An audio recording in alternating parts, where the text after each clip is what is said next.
no sé qué pasó. No, no sé qué pasó tampoco. Y después, bueno, ayer nos pusiste los cuernos, pero no importa. Se adelantaron. Rafa, primero felicitaciones por la Gracias. elección. Gracias. ¿Cómo ves el panorama con los resultados creo que ya hoy terminó la contabilidad, digamos, primaria del tema? Y el país está, bueno, lo mismo que te decía antes, ¿verdad? Antes con la expectativa de que nosotros ganemos las elecciones. Te digo lo mismo ahora. El país está en una situación muy delicada. Muy delicada en muchos aspectos. Pasamos muy mal en estos últimos años. La gente perdió trabajo, perdió seres queridos, se arruinaron negocios. Y aparte estamos muy endeudados. Es decir, las autoridades que, sobre todo el Poder Ejecutivo, que asuman en agosto, van a recibir el país en una situación muy delicada y eso exige que, en primer lugar, se arme un buen equipo de gobierno, en segundo lugar, se generen buenas condiciones para diálogos amplios con la sociedad, con los demás sectores políticos y podamos llegar a algunos acuerdos básicos que nos permitan salir de esta situación. ¿Hay puentes abiertos con el nuevo gobierno o todavía no? Bueno, en mi caso no. Yo supongo que actores que tienen más peso en el Parlamento deben estar conversando. Por de pronto lo que tenemos ya es que el Partido Colorado va a tener dos bancadas en cada una de las cámaras, ¿verdad? ¿Sabes por qué te pregunto esto, Rafa? Y voy a llevarte a una situación familiar, ¿verdad? Pero quiero, Desiree Sí. Masi, tu antecesora en el cargo, vamos a llamar así, cumplió un rol fundamental. La jefa de familia. La jefa de tu casa, pero la jefa de muchas cosas Sí, también. también. Te diré, no, Desiree cumplió un papel en el Congreso saliente, Rafael, demasiado importante, Sí. porque ella fue coordinadora y articuladora de la mayoría en funciones. Sí, Y logró eso 5 años. sí. ¿Cómo te ves vos? ¿Estás en ese papel o no? Sí, bueno, con el mismo objetivo. O sea, obviamente en el Congreso, ¿qué es lo que tenés que lograr y cuál tiene que ser tu objetivo? Generar mayorías en torno a proyectos. Obviamente, como un parlamentario individual, no vas a lograr cumplir todos tus objetivos particulares, es decir, los proyectos que impulsas. Algunos proyectos vas a lograr convertir en ley, otros no. Algunas iniciativas políticas te van a salir bien, otras te van a salir mal. Ahora, lo importante es que en el conjunto logres conformar una mayoría política en base a algunos objetivos. Para mí hay dos objetivos importantes. Uno, contribuir desde el Parlamento a superar esta situación que tenemos en el país. Y una cuestión más política, nosotros tenemos que, el Senado tiene que ser un contrapeso importante, sobre todo a la influencia, y voy a decir con nombre y apellido, de Horacio Cartes, en el próximo gobierno y en la política paraguaya. Nosotros tenemos que lograr que la Cámara de Senadores, y ojalá que también podamos hacerlo en la Cámara de Diputados, puedan ejercer ese rol de contrapeso que es tan importante en una democracia, sobre todo cuando Cartes representa un proyecto que más que un proyecto político es un proyecto económico que tiene vínculos con actividades que son ilícitas, y sobre todo que dentro de los intereses de ese proyecto no está lógicamente el país ni superar esta situación económica y social que nos afecta, sino está proteger sus propios intereses. Ahora, Rafa, yo quiero entrar en ese tema. No, vamos a entrar ahora ya y después Sí. vamos a ir a la coyuntura. Digamos, vamos Sí. primero a la... Yo estuve con Santi acá el viernes y después, a partir de esa conversación, desarrollé algunas entrevistas, ¿verdad? Sí. Entonces quiero repetir, le pido disculpas a la gente porque voy a repetir algunas cosas que ya me escucharon, para entender el punto. Me pongo en el lugar de Santi Peña un ratito. Sí. Y tengo el siguiente escenario. El que me da soporte político real es Horacio Cartes. Y el cuadro parlamentario, digamos, en general, no me da soporte. ¿Qué tengo que hacer yo para poder, digamos, poner en marcha mi proyecto de gobierno? Tengo que romper con el que me da soporte para irme a una situación, digamos, de confianza riesgosa, o tengo que apoyarme en este proyecto, en este soporte con solidez y desde ahí negociar. Y ahí es donde yo entro para la pregunta. Si yo soy Santiago Peña, no tiro mi soporte. Claro. Ahora, tampoco cierro los caminos, pero ¿qué opinas vos? Y yo creo que él tiene que demostrar, él dijo que él está a cargo, que él va a tener el control del gobierno. ¿Qué es lo que pasa también con algunos gobiernos colorados? O sea, se distingue muy bien el control del gobierno del control de la administración. Muchas veces un presidente, un ministro tiene la administración, firma los decretos, nombra a los ministros que le pasan y qué sé yo, pero no tiene el poder político. Ya nos pasó eso en el pasado. Ya en el 98. En el 98. O pasa con algunos ministros de repente. De repente se le tiene que poner ministro a Juan Pérez porque, no sé, porque se prometió esto y porque se le dé favor y qué sé yo. Pero en realidad el viceministro o el director son los que tienen el poder real. Y él está como... Entonces, lo primero yo creo que él tiene que hacer es demostrar que realmente él va a ejercer el poder político. Son muy malas señales cuando lo primero que él habla es que tiene que resolver el problema de Baza. Parece que le quiere pasar factura a la gente de CEPRELAT. En fin, cuando en sus primeras declaraciones él pone el acento en esos puntos, realmente son malas noticias, porque al final, ¿qué es lo que está diciendo? Este está más preocupado, o sea, tenemos pobreza, tenemos desempleo, tenemos una deuda enorme, y él está preocupado para abrirle nuevamente corresponsabilidad a Baza. O sea, pero bueno, digamos que nosotros desde el Congreso, y creo que eso demostramos, pues esa mayoría que vos dijiste que de la que Desiree formó parte y fue una de las artífices, aún en el gobierno de Cartes cuando teníamos diferencias, pero muy radicales, incluso cuando ellos nos acusaban de todo, nos decían de todo, ella trabajaba, le tocó presidir presupuesto, por ejemplo, que es una comisión clave, y nunca se le puso palos en la rueda al gobierno, se le aprobaban préstamos, se le daba el acuerdo para ascensos a militares, a policías, a diplomáticos. O sea, nosotros yo creo que hemos demostrado a lo largo de toda la transición, esta es la cuarta vez que yo soy elegido para el Congreso, y creo que, y Desiree estuvo 3 periodos, y el equipo político del cual yo formo parte creo que ha demostrado que hemos puesto siempre adelante los intereses del país.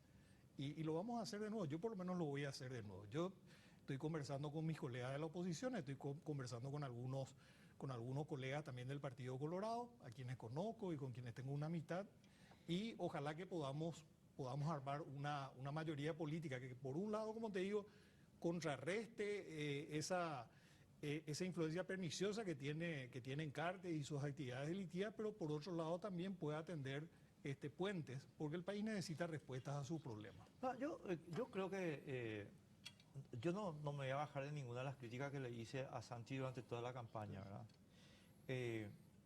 Mi punto sobre el asunto, mi querido Rafa, es que acá hay que transparentar la situación, es decir, jugar con la camiseta que verdaderamente tenemos puesta, ¿verdad?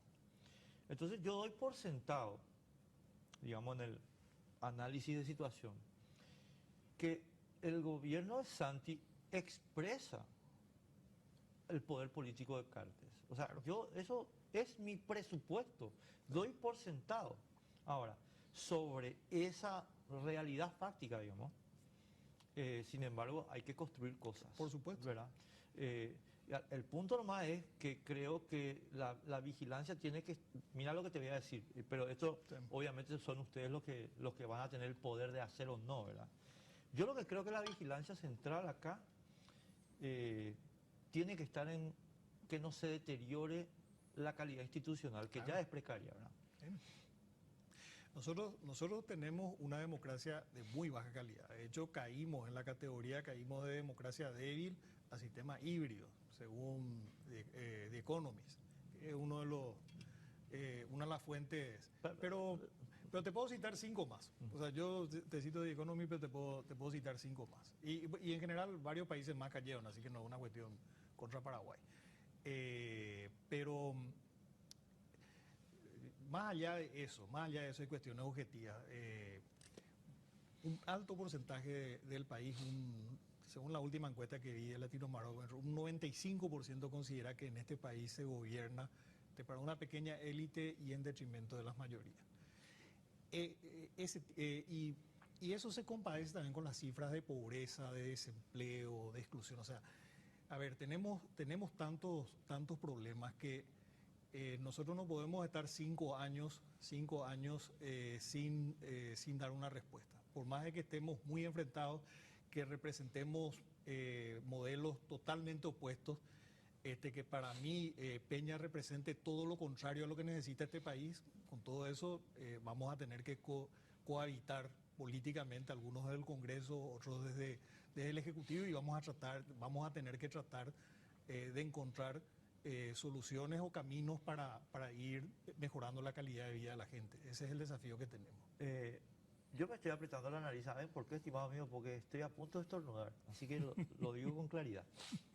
Pido disculpas.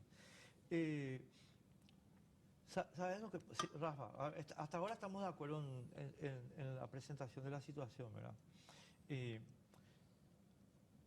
Yo creo que el momento de la verdad va a llegar cuando efectivamente se produzcan decisiones en las cuales Santiago Peña tenga que, digamos, yo no quiero usar la palabra pagar cuenta, porque no sé si es apropiado después de los resultados electorales, pero sí dar satisfacción al mandato que recibió, por decirlo de alguna manera, digamos, en términos democráticos. Y yo creo que acá, Rafa, esa es una cuestión que vamos a tener que manejar con mucho cuidado. Te digo esto porque tengo que introducir un poquito lo que vos mencionaste antes, pero vas a ver a dónde quiero llegar. Yo no creo, estimado amigo, en la revista The Economist. No creo en la revista The Economist porque la revista The Economist es una revista que se vende en términos morales. Y por tanto sus análisis están totalmente sesgados. Yo no creo que la democracia paraguaya sea híbrida. Lo que sí creo que está en un proceso rápido de desencanto. La enorme cantidad de votos paraguayos cubas lo muestra. Ahora, el desencanto, Rafa, a mi modo de ver, viene, y aquí entramos en materia, porque la oposición no jugó el partido en los términos que la gente esperaba, creo yo. Lo que pasa es que cuando vos hablas de oposición, en realidad hay oposiciones. Oposiciones. Hay oposiciones. Está la oposición liberal, que dentro del Partido Liberal había infiltrado. Sabe muy bien eso. Era muy difícil que exista una coherencia. El partido más grande del país, un partido centenario. O sea, los dos partidos centenarios de nuestro país, nosotros no sabemos valorar esa realidad.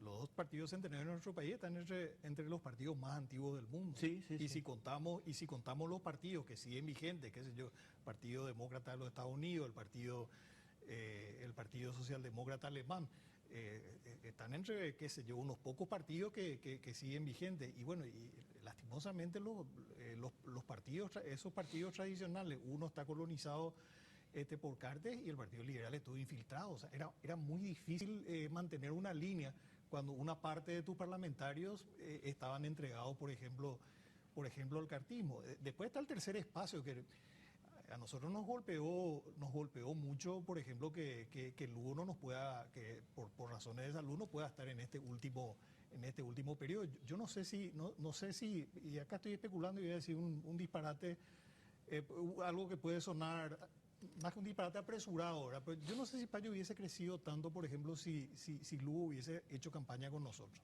Por ejemplo, hubiese tenido un grupo cohesionado y hubiese hecho campaña con sus parlamentarios. Por ejemplo, no se hubiese dividido el Frente Guazú, no se hubiese ido una parte que ahora se sabe que es una parte muy reducida, no se hubiese ido a apoyar la candidatura de Euclides, se hubiesen quedado todos con nosotros. Y bueno, Lugo es una de las personas mejor valoradas, vamos a decir, en la política paraguaya, y en el tercer espacio está sumamente bien valorado. O sea, a lo mejor hubiese sido otra historia. Ahora, sí, la política paraguaya tiene muchas deficiencias. El Partido Colorado es una máquina excelente para ganar elecciones, porque lógicamente tiene todo el Estado de su parte, y el Estado paraguayo tiene mucho peso, pero hace pésimo gobierno y sin embargo sigue ganando. O sea, es totalmente anormal que de 8 elecciones, en democracia, 7 elecciones haya ganado un mismo partido. O sea, hay partidos, vas a ver en muchos países que hay partidos que predominan y que ganan más elecciones que otros, pero algo como acá es sumamente raro, que en un periodo de 30 años solamente una vez hayan perdido. Es realmente para un estudio. Y la oposición, y también tenemos deficiencias.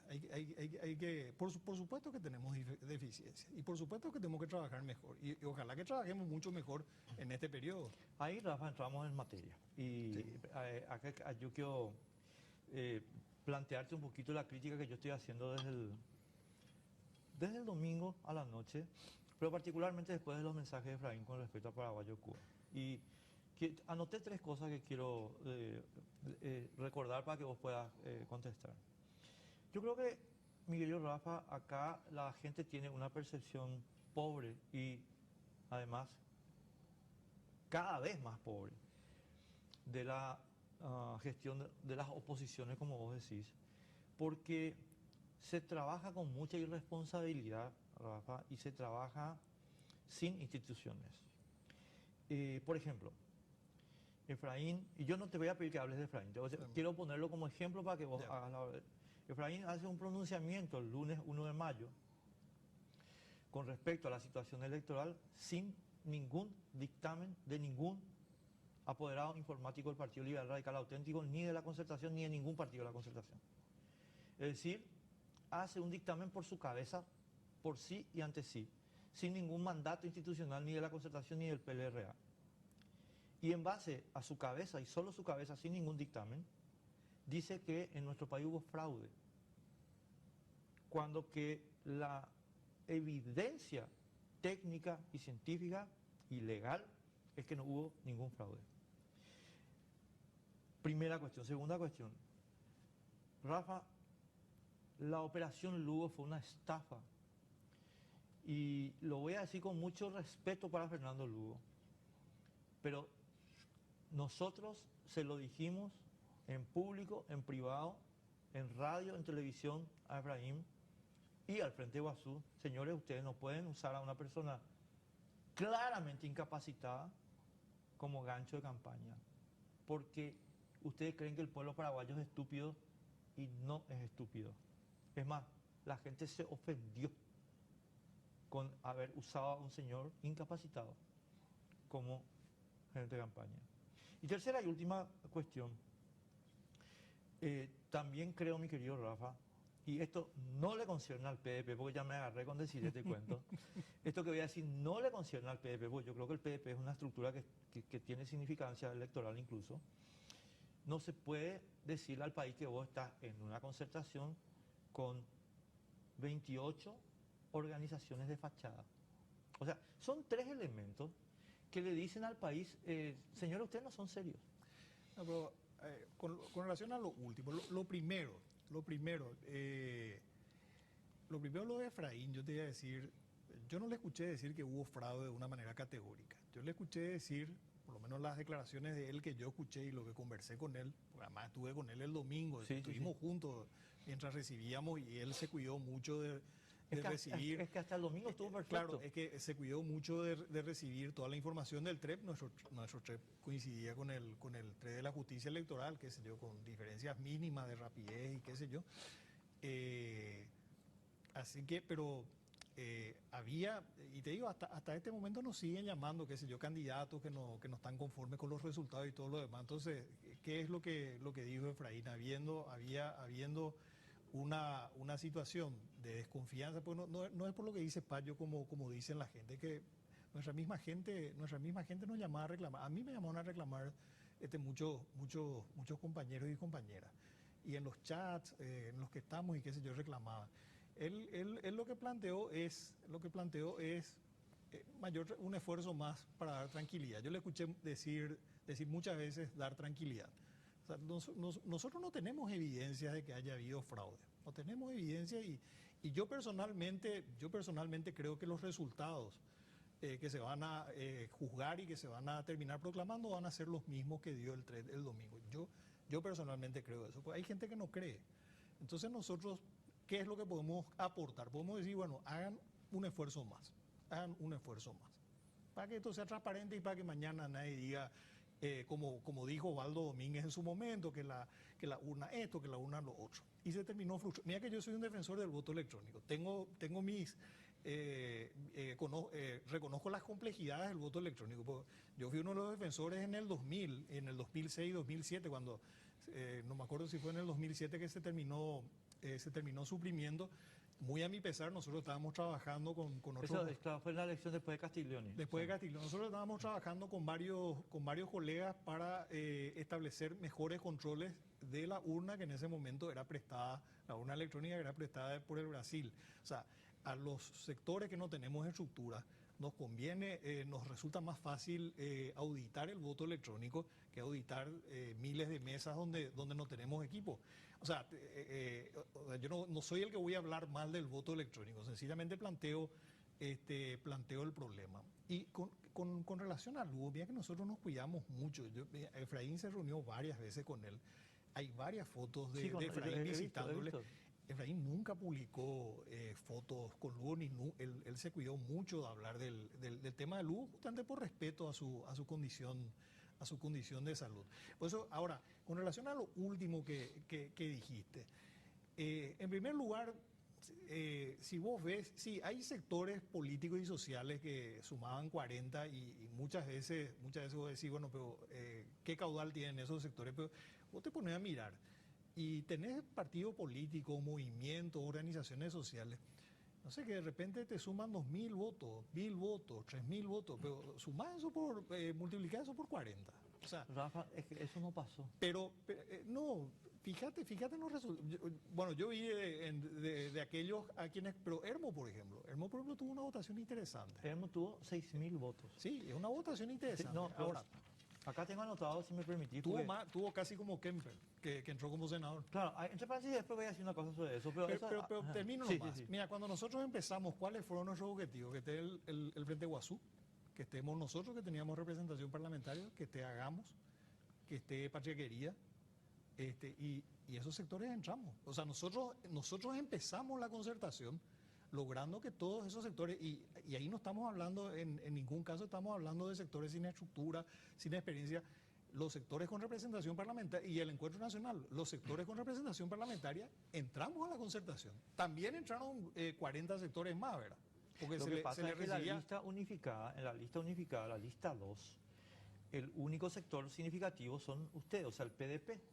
Y en esa lista se sacó gente con votos, lo dijo ayer Eduardo Nakayama, acá no es que estoy diciendo algo original mío, se sacó gente con votos, con 6.000, 7.000 votos, para meter fantasma. Y yo, Rafa, quiero hablar con nombre y apellido, no porque yo no le quiero ofender a nadie, estimado amigo, pero creo que se tiene que hablar sobre la realidad con pies en la tierra. Entonces, cuando yo hago alusión que voy a hacer ahora, esto no es para ofenderle a nadie, es un análisis.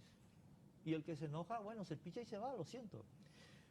Vos le sacaste a tipos que tienen 6.000 o 7.000 votos para ponerle al querido Guillermo, que no tiene ni un voto. Entonces, Guillermo Ferrero estoy hablando. Y así tenés más del 25% de la lista, mi querido Rafa. Entonces, solamente en el voto duro liberal, ahí ya te fuiste al mazo. Solo en el voto duro liberal. Después vamos a hablar del discurso, que es otro tema, ¿verdad? Ya. Pero en el voto duro liberal nomás ya, pues, con ese mero expediente, te enajenaste una cantidad de gente. Bueno, ahí el objetivo original era que estemos todos en una misma lista. Claro. Ese era el objetivo original. ¿Qué pasa? 2 días antes se abre el Frente Guazú, después se abrió, antes, ahí creo que en el momento se abrió Encuentro Nacional y nos dispersamos. ¿Pero por qué? Puede haber estado mal el análisis, ¿verdad? Pero se hizo un análisis de las municipales. ¿Qué te dicen las municipales? Que la oposición y el Partido Colorado tuvimos votos equivalentes. Pero sin embargo, como nosotros fuimos muy dispersos, el Partido Colorado terminó ganando, subiendo no sé cuántas concejalías. El Partido Liberal también subió muchas concejalías, pero no tantas, y nosotros el tercer espacio se desplomó. Hicimos una simulación, técnicos del PLR hicieron esa simulación, de qué hubiera ocurrido si concurríamos todos juntos, porque como te digo, la municipal de la oposición y el Partido Colorado tuvimos casi la misma cantidad de votos. Pero ellos se quedaron con todos los concejales, porque nosotros estábamos todos dispersos. Pero acá, El sistema 2 nos penalizó muchísimo. pero claro, es que ahí ves, Rafa, es que donde yo digo, espera un momento. Vos sos el líder de la oposición, me refiero a Efraín. Perdóname, vos sabés que a mí me gusta hablar con adjetivo calificativo, no es que sea correcto, pero para acá entre nosotros, mi querido Rafa. Y vienen unos papanatas y te dicen, mira, acá tenemos esta... Todo el sistema donde, estimado mío, no es ningún misterio, se usa en todos los países del mundo con representación proporcional, en 90%. Y en ese 90% tiene el mismo efecto. Y los españoles tienen una frase fantástica, porque ellos tienen un don durísimo. El don de España es así, lista bloqueada, dura. Bueno. Y tienen un lema, estimado mío, que define esta situación. Y es así. Unidos o hundidos. O sea, cuando los españoles analizan las elecciones, esta y las anteriores, que tienen el 28 de mayo y la siguiente, y las que estaban atrás, unidos o hundidos. Ese es el resultado práctico del sistema DON. Te voy a decir más, cualquier sistema proporcional. Sobre todo, nosotros tenemos una cuestión, el tema de los distritos chicos. Cuando el distrito es chico, es decir, hay pocas bancas para distribuir, el sistema es menos proporcional. Le beneficia más al que gana, al que tiene la mayoría. Claro, así mismo, pero esa es... Bueno. Y nosotros tenemos DON más distritos chicos. Exacto. La mayoría de los distritos son chicos. Y esto, estimado amigo, no es una cuestión que Rafa quiera, yo quiera, nosotros. Ese es el artículo 118 de la Constitución. Lo siento mucho. Es de rango constitucional. Perdón, y ahí hago un pequeño... La fórmula no está en la Constitución. No, yo sé. La representación proporcional sí. La fórmula puede elegir otra. Pero igual, hay fórmulas que son más proporcionales, otras que son menos, pero no va a variar sustancialmente. No va a variar sustancialmente. Y aquí voy a... Esto es un paréntesis nomás que ahora porque quiero señalar algo. Porque hay algunas personas, estimado amigo, que están cuestionando la legitimidad de la elección de Patrick Kemper, por ejemplo. Y hoy me escribió un amigo del PLRA, no voy a decir su nombre porque no tengo autorización de decirlo, que está compitiendo y dice, ¿cómo yo, que tengo tantos votos, voy a estar afuera y Patrick va a estar adentro? Bueno, estimados amigos, es el sistema DON, que es una división de cocientes. Y el voto se divide, o sea, se adjudica por cocientes. Y eso es de rango constitucional. Lo siento mucho. En consecuencia, no es verdad que vos tengas más votos que Patrick Kemper. No. Tu cociente es distinto y estuviste en otra lista. Claro. Así nomás. Sí. No se puede cuestionar la legitimidad. Fíjate, cuando entró Tiririca en el Brasil, el payaso, sí. Digo payaso porque era su profesión. Sí, payaso Tiririca. Que fue muy cuestionado y qué sé yo, tuvo creo que 3 millones de votos, el más votado. Y como los demás de su lista eran desconocidos, creo que entraban con 500 votos, algo así. O sea, a lo mejor leí en algún lado y nunca más encontré, así que no sí, recuerdo. Pero es así, entraron con nada de votos. Los sistemas electorales son así, o sea, no hay un sistema electoral perfecto. Vos decís, quiero más proporcionalidad y eso a lo mejor significa más atomización y menos gobernabilidad. Es decir, quiero una mayoría más fuerte para que el Ejecutivo tenga más poder y eso significa, qué sé yo, menos contrapesos institucionales. O sea, todo sistema electoral tiene su pero, no vas a encontrar nunca un sistema electoral que sea perfecto. Lo único que yo te quería señalar, o sea, este paréntesis no va por lo de Patrick, porque yo creo que la elección de Patrick es totalmente legítima. No, totalmente. Y si hubiese tenido menos, igual. Si hubiese tenido mil votos, igual. O sea, no. Rafa, nos quedan 5 minutos por ahí, entonces te quiero pedir una consideración. Una cosita nomás para... nosotros no pusimos como condición, nunca fue una condición de ningún partido ir en listas unificadas. O sea, eso fue un estudio que hicieron unos técnicos y que recomendaron en lo posible unirnos. Quizás hubiese sido mejor que el tercer espacio se una por su lado y que el Partido Liberal vaya por su lado. Quizás eso hubiese sido mejor. Pero eso con el diario del lunes, ¿verdad? Claro, pero ¿sabes lo que pasa? Y te digo, sin saber que cuando estábamos a mitad de las negociaciones, de repente se nos abren dos actores importantes. Bueno, y aquí viene la cuestión del discurso, que es importante. Además, mira, Rafa, esto que yo te voy a decir ahora en público, yo se lo dije a Efraín en privado. Y yo le llamé la atención sobre 2 elementos en privado, ¿verdad? Porque yo, obviamente, estaba muy comprometido con la campaña y, obviamente, no iba a salir a hacer un cuestionamiento notorio con respecto a cuestiones que a mí no me gustaban en lo particular. Fines de enero o febrero le dije a Efraín, hay que hacerse cargo de Paraguayos Cubas. Este es un tema que hay que abordar. O sea, le entró por uno y le salió por otro. No, mira, yo te cuento que yo no estaba en el equipo de comunicación, obviamente, porque estaba haciendo campaña, ¿verdad? Yo te cuento que sí, el equipo de comunicación, el equipo de estrategia de campaña vio claramente el problema, Y se estableció una línea discursiva y todo lo demás. Ahora, evidentemente no fue efectiva. No. Evidentemente él se conectó con una parte del electorado que prefirió ese tipo de discurso, ese tipo de acción, ese tipo de campaña de él antes que el nuestro. Evidentemente, Pero, fracasamos. y yo no voy a, o sea, podemos analizar un día esto cuando tengas tiempo, la campaña de Payo y por qué fue tan atractiva para nada menos que 700.000 personas. Digamos que tuvo un apoyo importante también. Todo el grupo mediático Cartes a full con él. O sea, No. digamos que no es una cuestión así que subiéndose al colectivo y esa tontería. Mira, yo tengo ahí un pequeño disenso, Rafa, pero técnico, pero vamos, te lo voy a plantear, no porque haya tiempo para discutirlo, pero sí para reflexionar en lo sucesivo. Yo creo que el impacto del grupo Cartes mediático es limitado. Y yo creo que lo que aquí, digamos, le permitió a Payo hacer la comunicación que hizo fueron las redes. Y particularmente TikTok. Y yo creo que hay que plantear, y Durán Barba le dio una nota a Radio Monumental, no sé si ayer, no sé si habrás leído. Leí muy de paso, sí, le conozco. Bueno, Durán Barba es un tipo muy conocido, ¿verdad? Digamos, tiene mucha experiencia. Sí, y él va sobre esas líneas, señores.